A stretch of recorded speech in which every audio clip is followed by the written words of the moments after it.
dreaming hours away. This world confused me, I led me astray.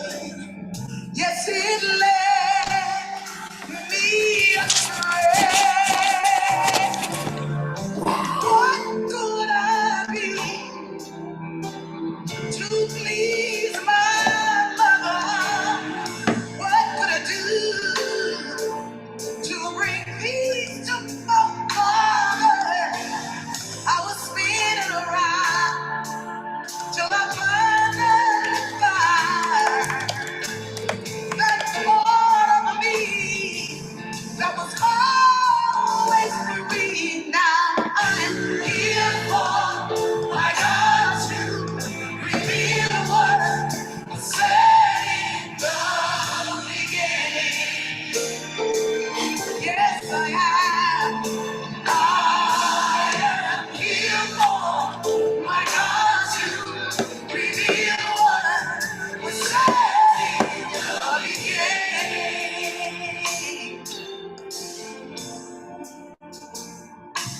If you're walking asleep, moved by the way of this world, so turned around till it's hard to discern what is up or what is down. Stand still and be your salvation. You are a child of God's creation. You're the light of the world. You are God in the flesh. And as you away, you must confess. I am here for my God to reveal what was said in the beginning. And I know you know what I'm talking about. I am, oh yeah, yeah, yeah. What's said in the beginning. Come on, sing the song with me right now. I am here for God. Ooh, yeah. What's said in the beginning. Oh, thank you, God, for I know that I am here for my God to reveal what was said in the beginning.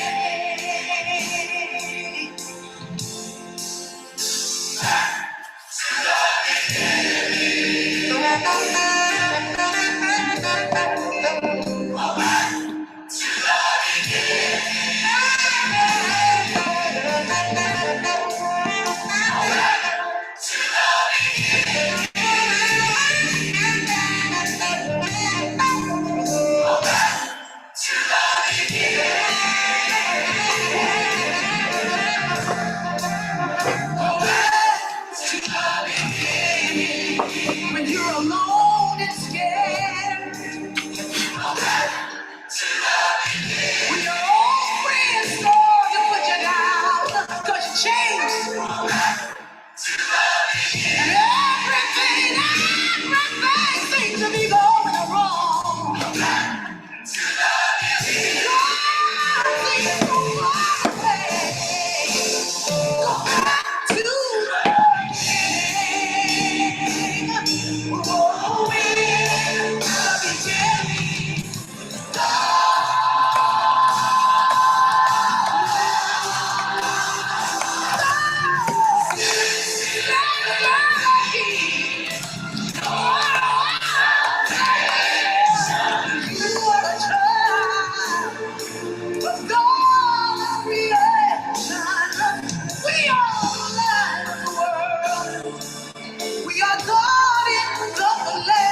Well, good morning, everyone. Welcome to this morning's meditation. I pray things are well with each of you as you rise into this morning. Give me 1 second to cut something down in my house. I'll be right back. 1 second here.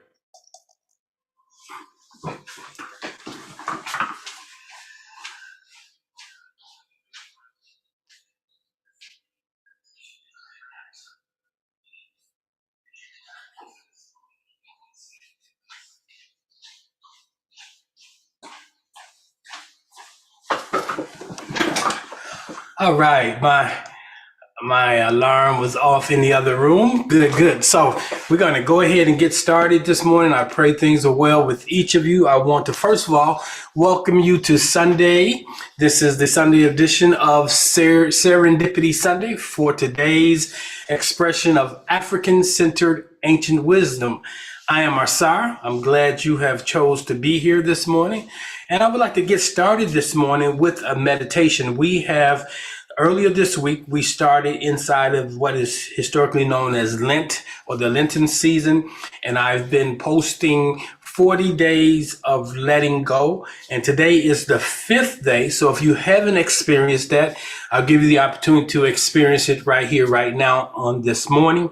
And I pray that if you find it's beneficial, you can join us as we continue to move into the 40 days on tomorrow. Every Monday through Friday, we are online on a telecast, or I'm sorry, a telepresentation, and it's from 6 a.m. to 6:15 a.m. So all that information is able to be found by going to the website. But we're going to get started this morning so I can maximize the time I have with you. And so I'm going to start with this morning's meditation. So I'll put a little morning meditation music on to take you through this morning. So right where you are this morning, I want you to look around, make sure you're in a safe space. And believing that you are, I would like for you to just position yourself in a very comfortable way, sitting upright, perhaps on the side of your bed or in your favorite chair with your feet planted firmly on the floor. Now I want you to just close your eyes and take a big breath in through your nostrils, expanding your lungs to full capacity. Now hold that breath. Now release it through your mouth, exhaling all the way down to the bottom of the breath. And as you come to the bottom of the breath, you simply pause and you put a soft smile of appreciation on your face, holding this smile throughout the duration of this breathing meditation. Now together, let us move into our next breath. Big breath in through the nostrils, expanding your lungs to full capacity. Hold the breath, allowing every cell, every system, every organ, the entirety of your physical being to be infused with love and light. Now, exhale through your mouth, slowly releasing, relaxing, letting go of that which once served you but no longer serves you. And as you come to the bottom of the breath, now you move into your next breath at your own pace. Big breath in, expanding the lungs to full capacity, holding the breath, resting in that, releasing, letting go of all toxins, all toxic thoughts, everything that does not serve your highest and greatest good. And as you come to the bottom of the breath, you pause. And then at your own pace, continue to breathe in and out this morning as I lead you into this morning's meditative thought. Today, day 5, we're dealing with release, the process of letting go. We are always in the stark and beautiful moment of letting go of one thing, thought, or situation, while being set free to a more excellent, deeper, and more expansive experience of ourselves as divine spiritual beings. Letting go is learned action from a long journey of self-acceptance and expression, revealed as a process that evokes our trust in the messiness of living, with some experiences of joy, sorrow, and disappointment wrapped up in a bit of love. Letting go is a process that invites us to affirm the truth of our being and trust the unfolding journey of being fully present in our thoughts, words, and deeds. And to let go of expectations that don't or do not belong to us, many of which don't even align with our highest and greatest good. We learn to trust ourselves, the movement of spirit, creating the masterpiece that is you and me. Today's meditative thought is supported by a modified version of the scripture found in Philippians 1:6. I know that the divine idea from which I have manifest has already brought into fruition my expected end, by which I expedited through Christ. That's Philippians 1:6. Today's action sequence that I encourage you to be involved in is to, first of all, realize that the definition of release means to allow or to enable to escape from confinement, to set free. I want you to meditate on three things today. What must you release that divine intelligence, source, God, can more fully express through you as you? What is the barrier that get in the way of your releasing this thing? Lastly, what are the benefits of releasing it? So today, this morning, as we prepare to go into our message, I want you to affirm with me today's affirmation. And it goes as follows. I'll state it once, and then we'll affirm it together twice. Letting go of what was, I trust the process of becoming more than I ever imagined. Letting go of what was, I trust the process of becoming more than I ever imagined. Lastly, letting go of what was, I trust the process of becoming more than I ever imagined. Let us go into this moment of silence.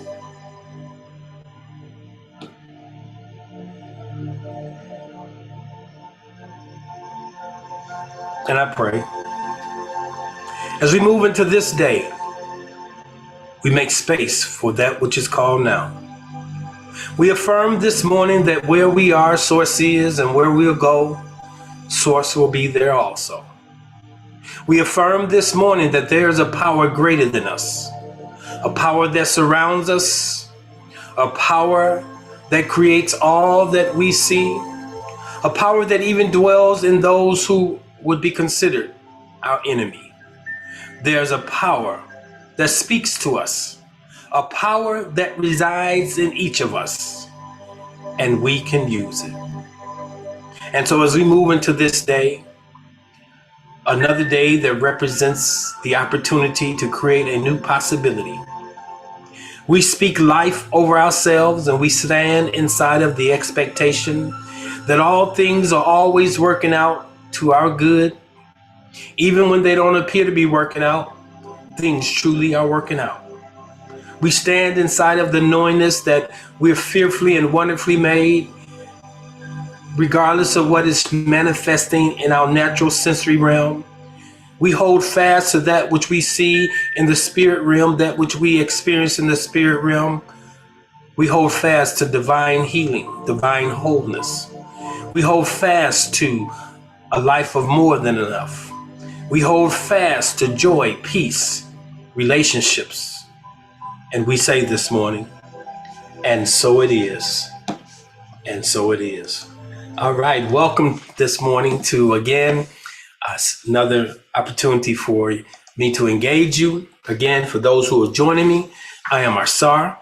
I am the spiritual facilitator for this presentation each and every Sunday morning. So as you rise this morning, I sent out an email, and in the email, it had to do with the time for a transformative narrative, and that is now. It's time for a new narrative. It's time for a new conversation that is steeped inside of a new philosophy, actually an old philosophy being revisited. It's time for an African-centered, ancient wisdom approach to life. So we know that our history goes far into antiquity. For too long, the Black history narrative has focused solely on the contemporary post-enslavement Ma'afa experience of those in the diaspora. This narrative fails to acknowledge the African influence on all the major religions, on all people. I've come to the conclusion that the Bible is an African book, rich in hidden ancient wisdom teachings. That's why I choose to teach from it. The realization of this, followed by my extensive time of research, which goes on, has strengthened and refined and continue to refine my faith. So this morning, I present a new possibility. I want to present to you a new possibility to be entered into, to be engaged, that will be fruitful. As we wrap up this month of February, we are in the 26th of the 28 days, 2 more days for Africans born in the West to identify with their African selves, to wear dashikis, which are not even indigenous to Africa. The dashiki is a American concept, to wear mud cloth, to all the things we do during the 28 days of Black history. It's sad that it appears to many to just be a procession of costumes and not even the taking on or the revisiting of customs.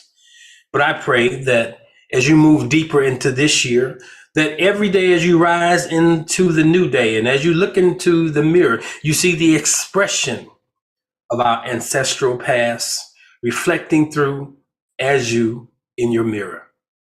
So I want to start this morning as we talk about the ancient wisdom. That means a wisdom that goes beyond contemporary time, that moves beyond 2,000 years ago, 3,000 years ago. Wisdom that goes from the very beginning. It's sad that we steep or we anchor ourselves in contemporary wisdom that comes forth from the European, the Greeks, the Romans, individuals who are relatively new in history. But it's sad that our history is a mystery even to ourselves. So this morning, I want to take a moment and just start with the beginning. I want to start with a foundational teaching that has to do with creation. I want to start with creation because the creation is the beginning of the thing. And when we look in the Bible, we find that the book of Genesis is known as the book of the beginnings. Even though it is a pretty good reference as to the ancient creation story, yet because we have been interpreting it through the eyes of the westernized thinking, we have not seen the true value of what this story is all about. Yes, the Genesis story is a story. It's a mythological approach to understanding, not understanding, but to unveiling the truth of the creation of this world. So when we go to Genesis chapter 1, It says, in the beginning, God created the heavens and the earth. Now the earth was formless. So we see between Genesis 1 and Genesis 2, it either talks of something that was once formed, because when source creates something, it's created. That's the westernized thinking. But here we see a process. We see the process of creation starts in the invisible realm. Formation starts, or manifestation starts, in the natural realm. And so we have to understand that if we are divine spiritual beings, we must learn to operate first in the invisible realm of the spirit, and then experience that which we have called forth in the natural.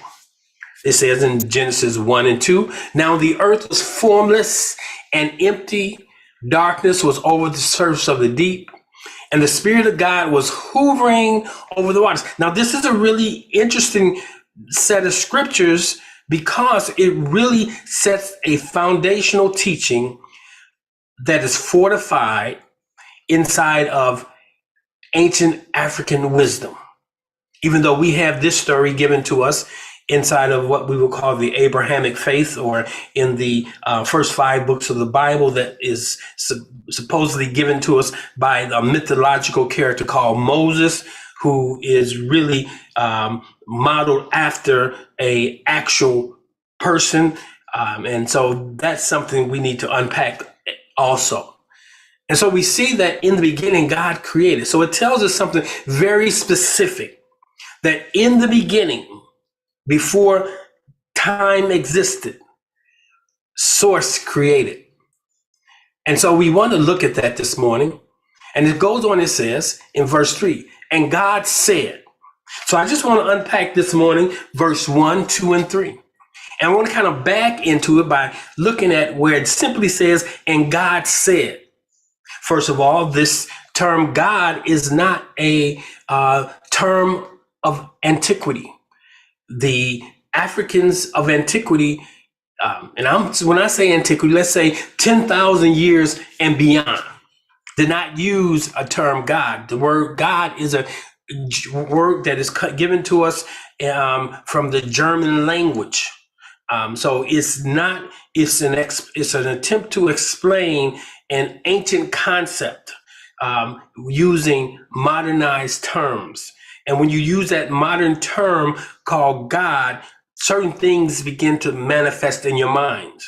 The program begins to click, because you see God as a he. You see God as a phenotype, as perhaps a white male. You see God as a punitive individual. But that is not the true depiction of the aspects of what the African would call the knitter, okay, or an essence of the creator. And so I want to kind of deal with that this morning. So in verse 3, it says, and God said, and it really, that's still is not clearly what is being brought forth. A better way of looking at that would be, and source had an idea. And you're going to know why I say that shortly.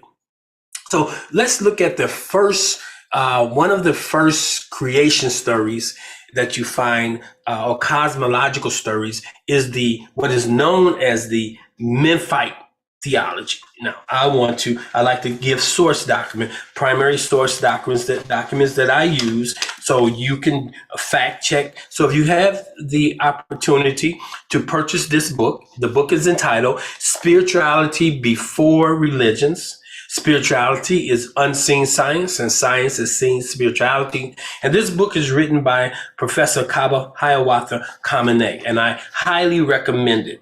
And so I'm going to pull some things from this document this morning to fortify that ancient document that has been tampered with, known as the Bible. The Bible is a good attempt to deliver to us ancient teachings, but they've been adulterated.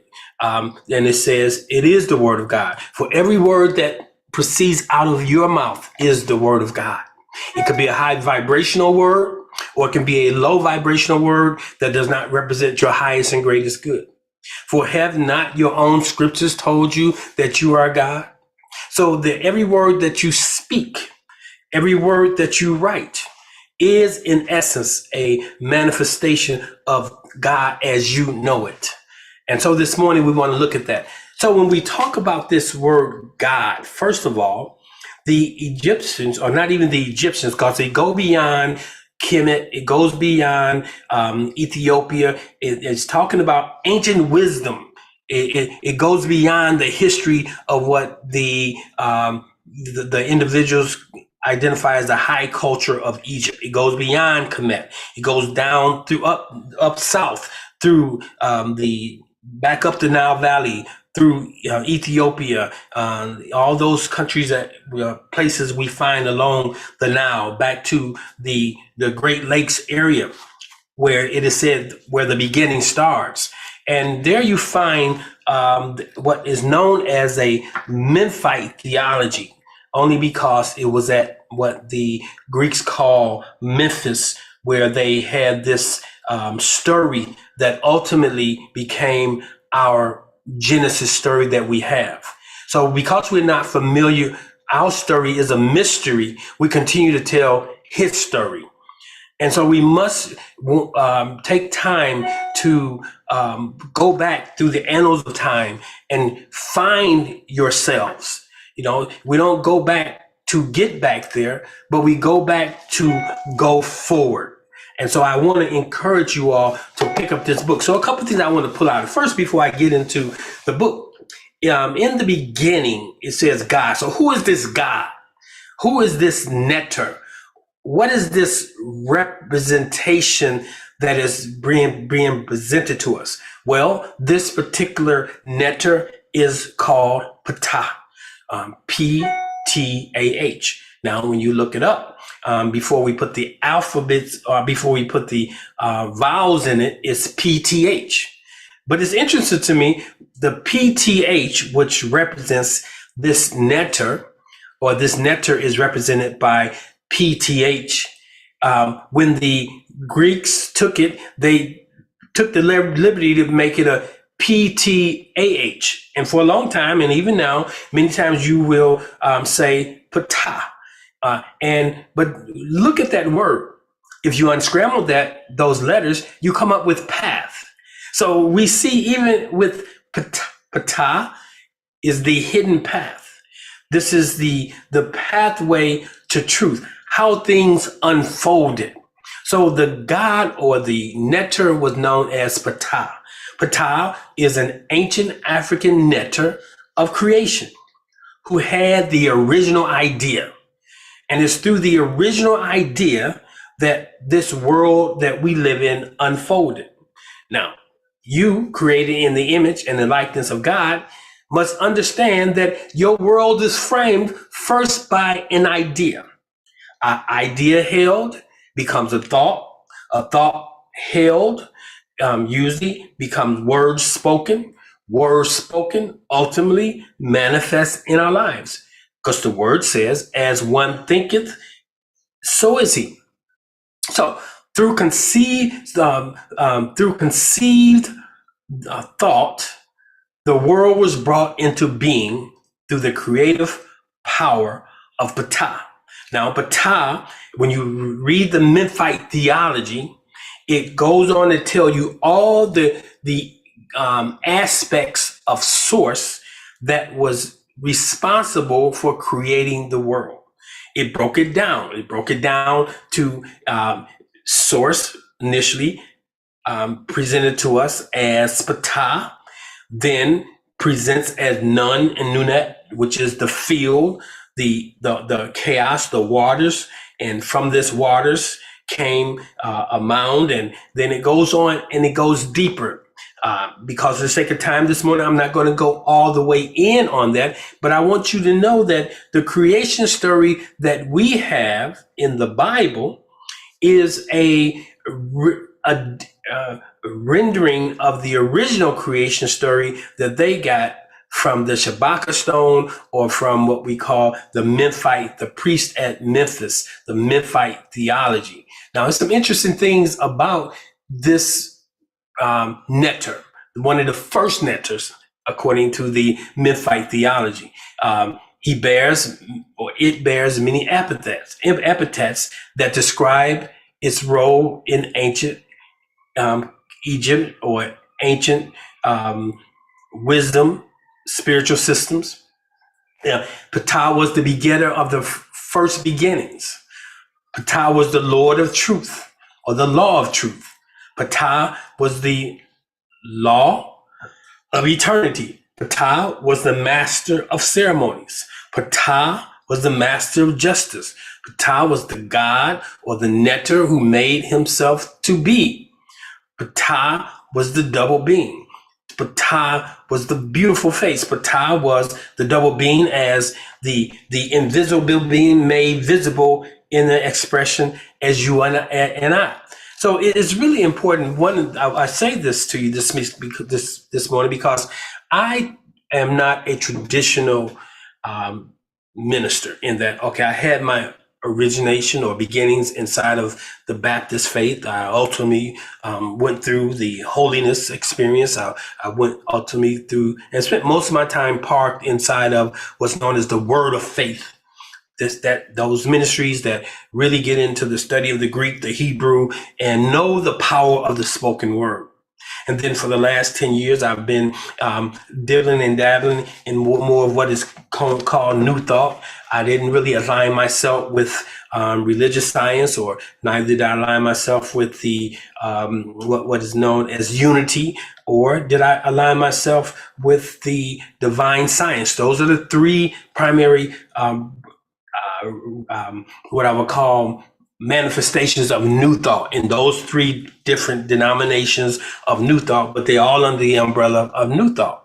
But I have taken it upon myself really to delve into the New Thought, and I see that New Thought evolves out of the transcendental movement, and the transcendental movement has to do with the Eastern mysticism, and it really, if you follow the bread trail back, you're going to end up with the influence of Africa. Now, I didn't want to say with the influence of the Kemetic sciences, because we must understand ancient African wisdom goes beyond that place we call Egypt.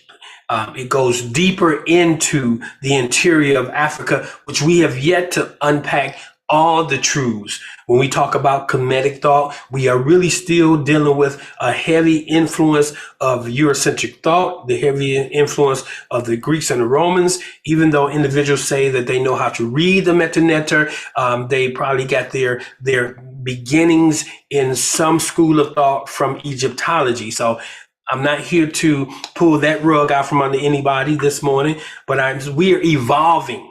And so we have to make space for everyone to present. And from the presenting of the different positions, we get a fuller understanding of truth. And that's what I want to talk about this morning. I'm talking about truth that is moving beyond what has been presented to us as truth and get to a deeper truth. There's universal truths and there are personal truths. And for so long, we've had to take on the identity of the personal truth that we find that was given to us, even through the Ma'afa, or whether or not that truth was given to us by our grandparents. But there comes a point in all of our lives where we have to take it upon ourselves to study to show ourselves approved as workmen who need not be ashamed, rightly dividing the word of truth. So this morning, we're looking at the creation story, and we're starting with Genesis chapter 1, verse 1, in the beginning, and verse 2, the void, the field, and then verse 3, the formation by first source saying. And just as source had to say, you have to say. You have to think. You have to have an idea, you have to have an imagination, and then you put it into play by speaking it into being. So I wanted to share a few things with you about the Memphite theology, because when we look at the Old Testament, it's modeled. Genesis 1 is Genesis chapter 1. The entire book of Genesis is a retelling of the Memphite theology.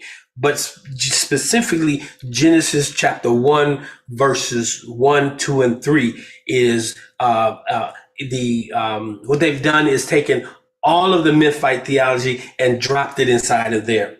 The Memphite theology outlines a well-documented scientific theory concerning the origins of the cosmic universe, beginning before the beginning began, existing before existence existed. That's why I say ancient, okay?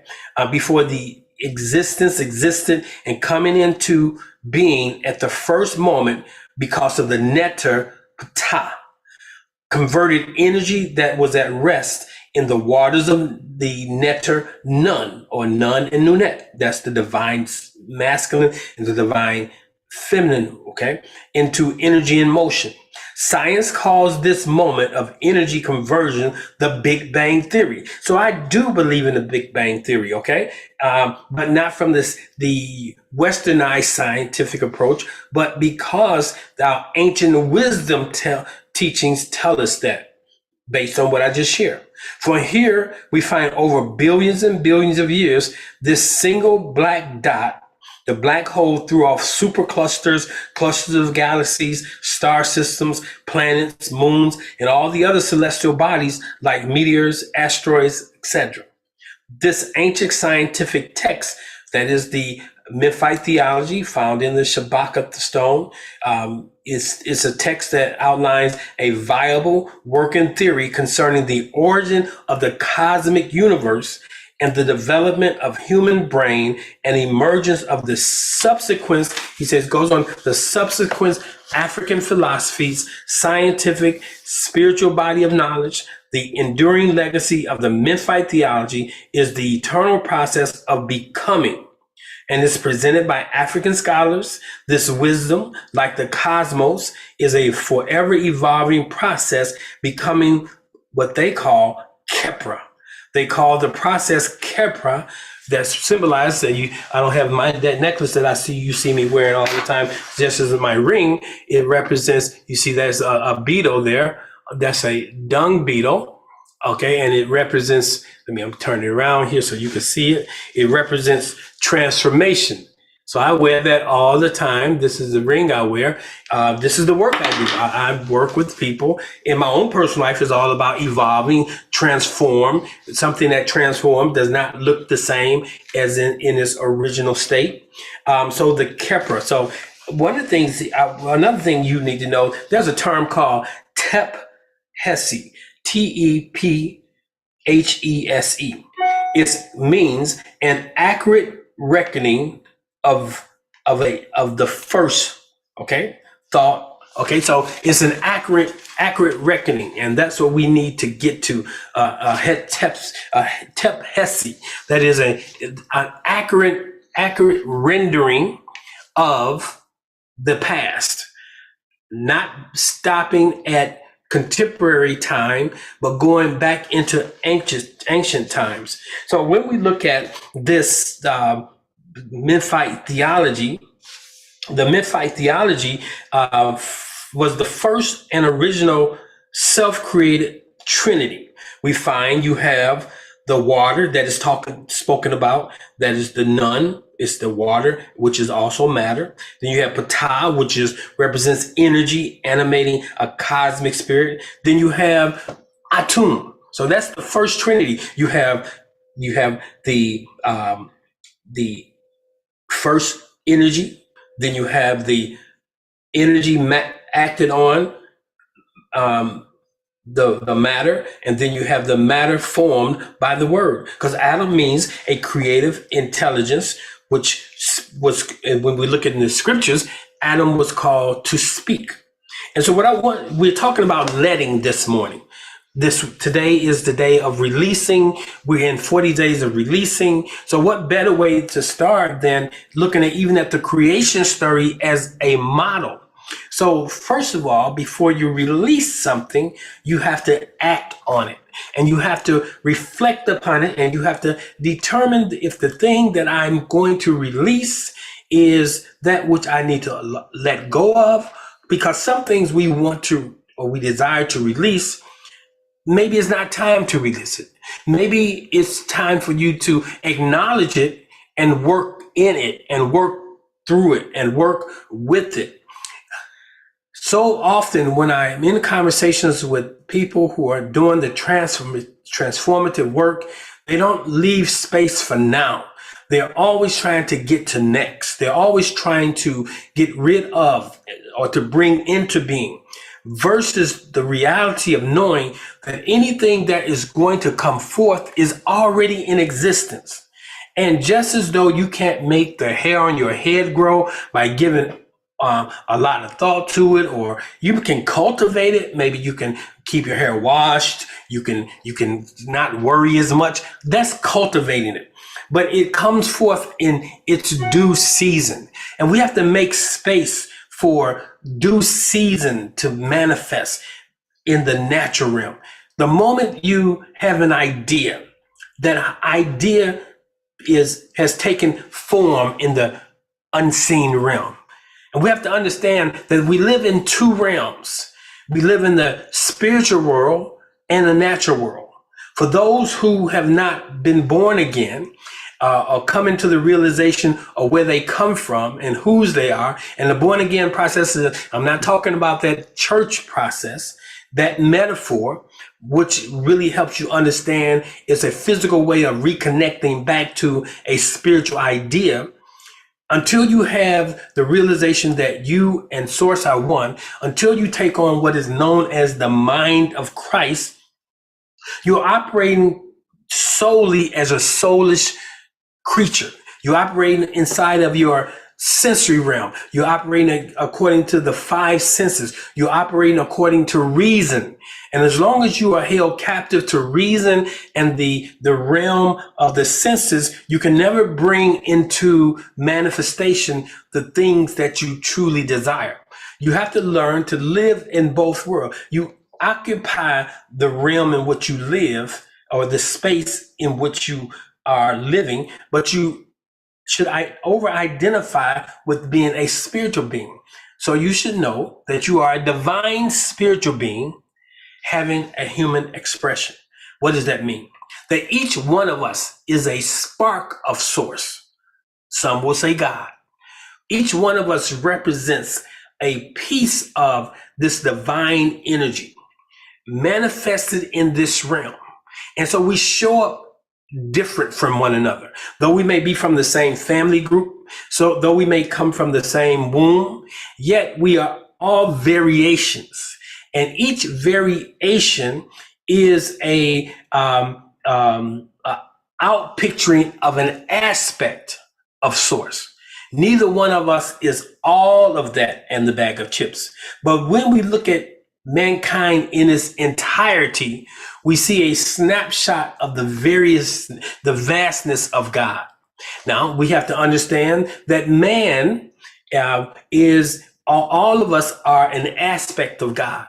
But because all of us have our own wills and all of us have a transformative work to do, oftentimes we're not showing up as our highest and greatest self. That's why we can see man doing diabolical things. That man who murdered someone, that man who is doing low vibrational things, is still a out picturing of God at its lowest level, which most people will turn that in and say the lowest level is the devil. And the devil still is a figmentation of our imagination. This is something that is contrived by men, religious men. But the truth of the matter, there is no devil. There is dark energy or low vibrational energy, which represents devilish things. It's fat.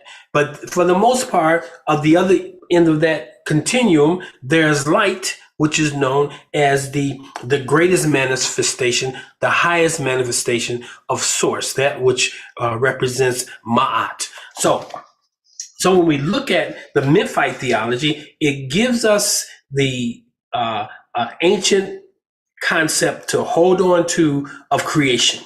Creation did not start 3,000 years ago. Creation did not start 8,000 years ago. You have to make space for everything that we are aware of. We know that the dinosaurs was around hundreds of thousands of years ago, trillions of years ago.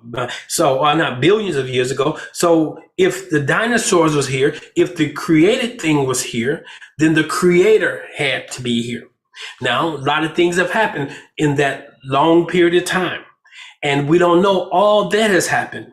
Worlds have been created. They say the world has destructed a number of times and came back to life. And so a lot of things have been lost. We don't know about Atlantis. We don't know about Lemuria. We know some things of it, but we don't know about things that we have no clue existed. But yet we know this thing, that source was, or the African concept is that source was in the beginning, and that in the beginning with source was us. So when we read in the beginning was the word, and the word was with God. That's over in John. And the word became God. That is us. We are the word that was spoken into existence, and we do the same thing that our creator does. Now, here's the thing. You don't create anything. This is why we come to the realization that we are manifestors that belong to the creation, that belongs to the creator. But we are manifestors. That is, we bring from the invisible, that which is already created, over into the visible, and we manifest it. Man has to do it. The word says source does nothing. It says God reveals nothing except he reveal it to his prophets. Now, if you don't understand that, a prophet of the fivefold ministry, you have the apostles, the prophets, the evangelists, the pastors, and the teachers. That's what's known as the fivefold ministry in the New Testament teaching. And he says he does nothing in the earth except he first reveals it to his prophet. Why does he reveal it to the prophet? Because the prophet gift is his mouth. The prophet is the mouthpiece. Now, all of us are prophets. All of us speak into existence prophetically. When you look in your life, you have the outsourcing or the expression of what you have prophetically announced. Now, sometimes you have not spoken it, but sometimes you have thought it with such intensity that you have the same vibrational frequency as if you have spoken it. So we have to understand that we live prophetically by the words we speak. Ancient wisdom tells us our worlds are framed by the words we speak. And we see that here in Genesis 1, 2, and 3. And source said. The same has to do with the letting. The same has to do when you say, okay, the scripture says you have not because you ask not, because you've not let it, because you've not stated it. I know that the term let is a legal term. It's a contractual term. You let contracts. You release something. So we have to be careful that we are not letting into our lives, into our experience, things we don't want or we don't desire to experience or to express in our lives. That's why we have to be careful of the words we speak, the thoughts we think. That's why I will often engage people by saying, how you thinking? And I specifically ask that term because how you feeling is the fruit of how you're thinking. Just as the world in which we live is the fruit of the thoughts of Ptah, or God, or the creator, divine intelligence. Divine intelligence, which we are modeled after, has the ability to think a thought, and so it is. And so once you come into the realization that as I have a divine idea, a thing imagined, it is as real there as it is here. If I was to ring your doorbell right now and come in and bring you some bad news, that if I said to you something has happened to someone who is near and dear to you, before you're able to get out the house and go and check it out, you begin to respond as if it's already happened. You haven't identified the body or any of that kind of thing, but you respond as if it has already happened, because things in the imagined are ever so real as the things that are in the natural. So what we have to learn to do is harness the reality of, if I can imagine it, I can receive it. The word says source gives you the desires of your heart. So if you have a desire for it, that means you can manifest it. If the desire is coming from source. Because some things that we desire are only our lustful appetites that comes from our sensory realm. I've seen it on a commercial. I've bumped up against someone who's using that thing or expressing that through that thing, and I say, I want that. It didn't come from source. It came from my two eyes. It came from what I've experienced. And so you have to be very careful as divine spiritual beings living solely in this realm of experience. Okay, as long as you're living in the realm of experience is your true reality, then you will not have the ability to experience anything other than what you have experienced, because you're leaning into the sensory realm. You're leaning into the reasoning faculty. But now, if you're a divine spiritual being, you learn to live in and not lean in to this natural realm. You live in the spirit. For the world, the Bible clearly tells us things are natural before the spirit. They got to see it before they can.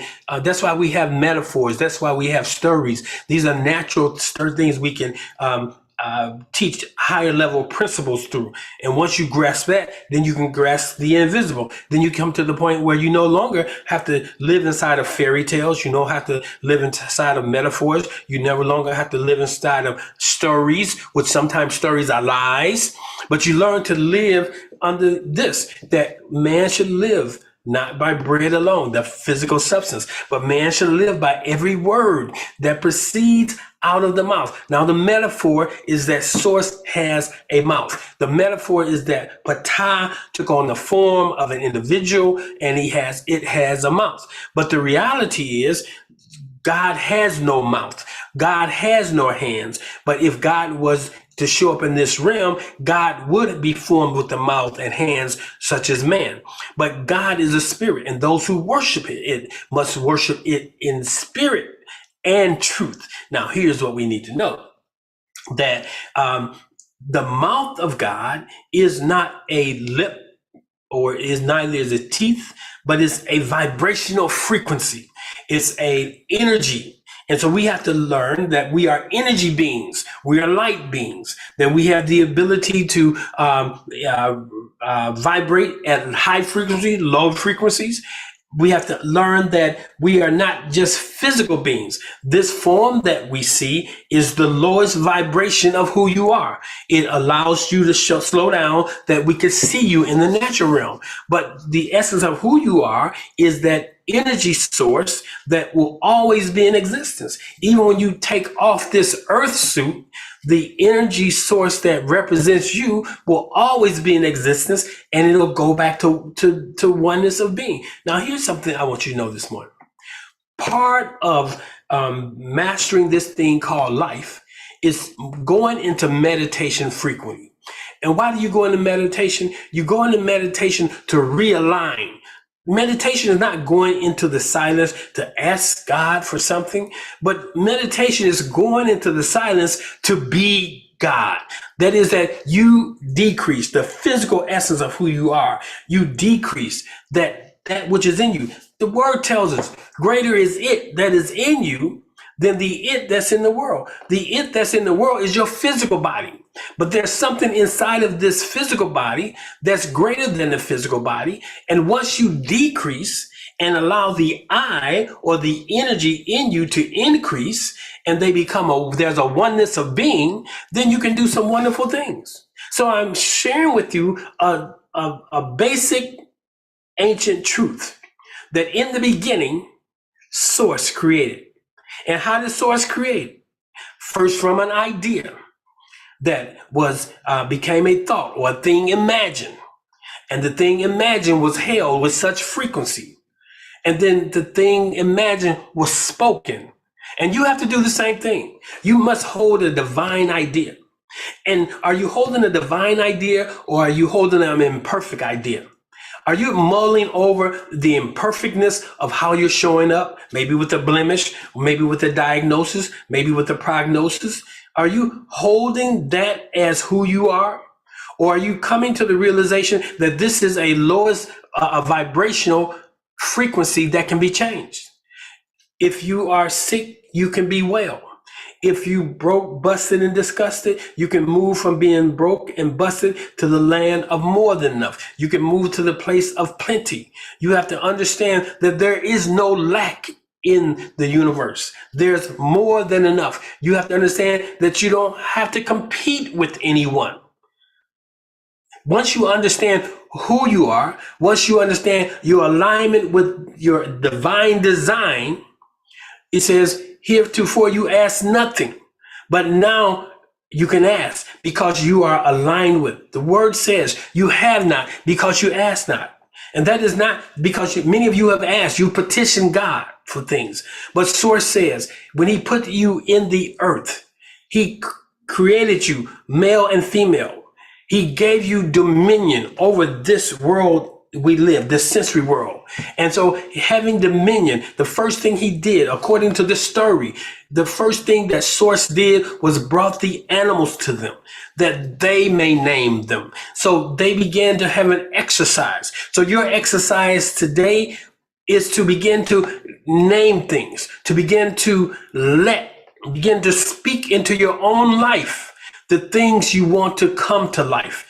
Begin to speak so powerfully of what it is you desire versus rehearsing the thing undesired.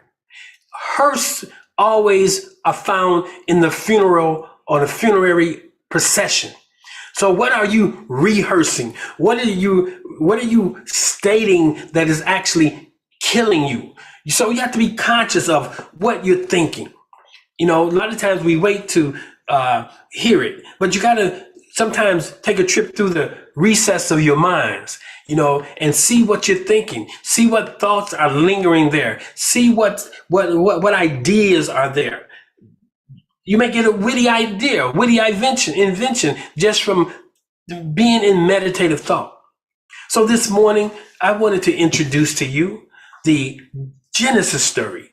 I want to introduce to you the possibility of a transformative life with a transforming narrative.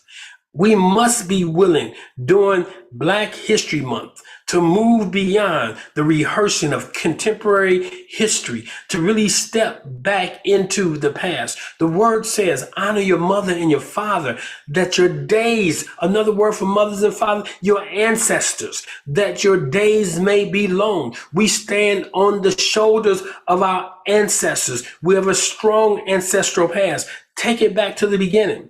What did they do to do such great feats as build pyramids and all the other things that they were able to do that we're not aware of? Why? Because they understood the divineness that was in them. And you have the same divinity, the same spark of divinity that was in them is in you.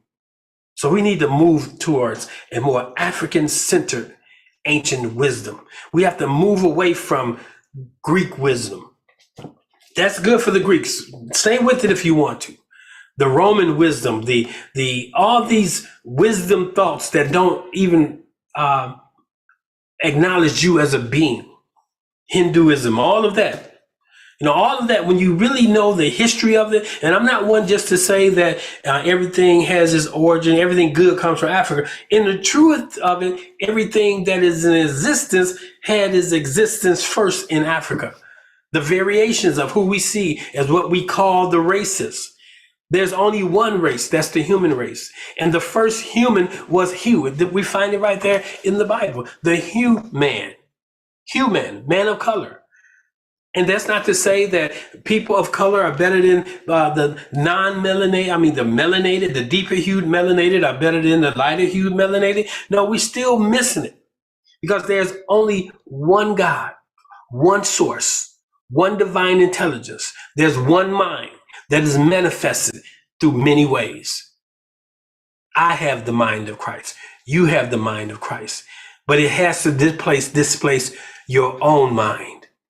You have the mind to say that in and of myself, I can do no thing. But in the mind of God, I can do all things. Why? Because with source, with God, or with the power, all things are possible. So that's my message for you this morning. Consider African-centered ancient wisdom. Move beyond the interpretations that you have been given. Study to show yourself approved as a workman who need not be ashamed. That is, not ashamed, that you can contend your faith. Okay? You can stand your ground. You're not tossed to and fro with every wind of doctrine that comes about. You should explore it. You should rub what you know up against what is being presented. What it may do is sharpen what you know. It may expand what you know. Worst case, you just let it go. So that's my challenge for you today. As we move deeper into this year, don't just be black 28 days out of the year. Don't just be black, but be an African born in the West. Identify with your ancestral past. Think like an African. Peace. That's all I have this morning. So as we prepare ourselves to leave this morning, if there's any, good morning, Myrna. Again, I send my prayers out. The Oasis Spirit family send out heartfelt prayers to Myrna and Maida Clayton. The matriarch of the family made her transition in her sleep this week, and our hearts go out to you.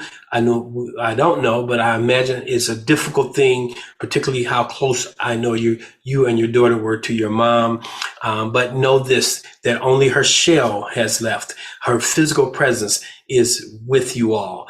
When you call her name, she'll be there. When you look at a picture, a form of her, even though it's a lifeless form, but the memories that attach to that picture will bring you joy in days to come. So be present to what you're feeling.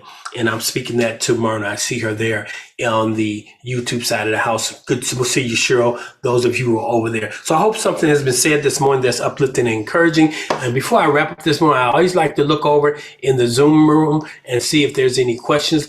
I don't see any. If you got any questions, you can raise your hands. If you got any comments, you can raise your hand. If you're on the YouTube side of the house, go ahead, and if you have a question, you could type it in there, and we'll go from there. I hope I can see it. I'm going to ask, I know Sister Cheryl is on there. Cheryl, can you type hello in there so I can see if it populates on my screen? And if I don't see it, then I may need you or someone else to text me the question. So, okay, good morning. I pray that something has been said that is uplifting and encouraging. If this ministry has been a blessing to you, if you're looking for a place to align with, not as a member, but as a partner, I can think of no better place than Oasis Spiritual Center. We are a virtual ministry, but I give a lot of value.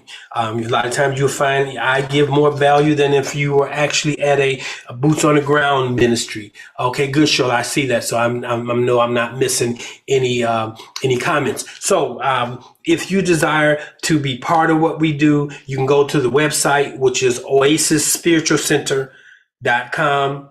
And then you can go there and you will learn all you need to know. At the same time, if this ministry has been a blessing to you and want to be a blessing to us this morning, go ahead. You can sow a seed to us by way of PayPal. You can sow a seed to us by way of Zelle or by way of Cash App. If it's Cash App, it's Oasis $ Oasis Spiritual Center, or you can use the phone number 708-368-1076, 708-368-1076.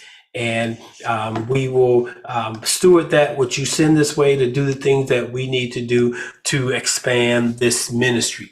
Good to see you, Pamela, this morning. And Pamela is sending condolences also, Myrna, to your family also. So we are with you during this time. I know this, you've inundated with phone calls from all over the world, country, and we will come alongside of you as things begin to get quiet. I'll circle back with you. But in the interim, if you need to reach out to me, you know how to do that. Excellent, excellent. So I'll say good morning to Angela, good morning to Mom, good morning to all who have joined us today. This is the day that the law has made. Let us rejoice and align with the laws, live in agreement with the laws, that we may prosper, that we may be in good health, that we may master this thing called life. Well, that's all I have this morning. You guys be blessed and be a blessing to someone. As we move into this day, I'll close with the song we started with, and that is the song in the beginning that was given to us by Ricky Byers. So I'll let that play as we close out this morning.